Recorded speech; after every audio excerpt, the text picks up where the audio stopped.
കിഴങ്ങ് നമ്മൾ സാമ്പാറിലിടും, അവിയലിടും, അതുപോലെ തന്നെ മപ്പാസ് വയ്ക്കും, അങ്ങനെയൊക്കെ ചെയ്യും. എന്നാൽ അതൊന്നും അല്ലാതെ ചോറിന് വേണ്ടിയിട്ട് ഒരു സിമ്പിളായിട്ട് ഒരു മെഴുക്കുവരട്ടി തയ്യാറാക്കിയാലോ? വളരെ ടേസ്റ്റി ആയിട്ട്. അതിന് വേണ്ടിയിട്ട് കിഴങ്ങ് തോലൊക്കെ ചെത്തി ക്യൂബ്സായിട്ട് അരിഞ്ഞ് കുക്കറിലേക്ക് ഇട്ട് കൊടുക്കുക. അതിലേക്ക് ഒരു സവോളയും കൂടി പൊടിയായിട്ട് കട്ട് ചെയ്തിട്ട് കൊടുക്കുക.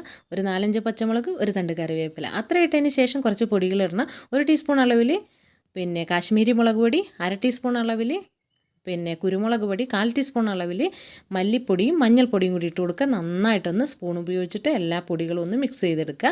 മിക്സ് ചെയ്ത് എടുത്തതിന് ശേഷം ആവശ്യത്തിനുള്ള ഉപ്പും കൂടി ഇട്ട് കൊടുത്ത് വളരെ കുറച്ച് അളവിൽ വെള്ളം കൂടി ഒഴിച്ച് കൊടുത്തിട്ട് ഒന്ന് വേവിച്ചെടുക്കുക കുക്കറിൽ കേട്ടോ. ഒരു 2 വിസിലടിച്ചാൽ മതി.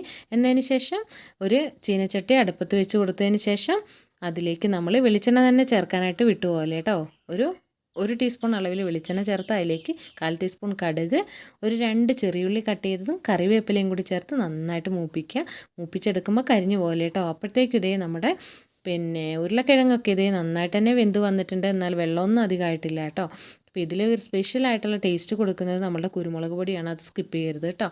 നന്നായിട്ട് മൂത്ത വെളിച്ചെണ്ണക്കുട്ടിലേക്ക് നമ്മളുടെ വെന്ത കിഴങ്ങും കൂടി ചേർത്ത് കൊടുക്കുക. അടിപൊളിയായിട്ടുള്ള ഗംഭീര കിഴങ്ങിൻ്റെ ഒരു മെഴുക്ക് പുരട്ടി ഇവിടെ തയ്യാറായി വന്നിട്ടുണ്ട് കേട്ടോ. വളരെ ടേസ്റ്റിയാണ് ഇത് കഴിക്കാൻ വേണ്ടിയിട്ട്. ഇത് ചപ്പാത്തിൻ്റെ കൂടെ, അപ്പത്തിൻ്റെ കൂടെയൊക്കെ കഴിക്കാം, ചോറിൻ്റെ കൂടെയും കഴിക്കാം. അപ്പോൾ എല്ലാവരും തയ്യാറാക്കി നോക്കുക, എന്നിട്ട് ഫീഡ്ബാക്ക് അറിയിക്കുക. അപ്പോൾ ഇതുപോലെ കൊച്ചു വീഡിയോകൾക്ക് ഞങ്ങളുടെ ചാനലിൽ നിന്ന് ഫോളോ ചെയ്യാൻ മറക്കില്ല കേട്ടോ.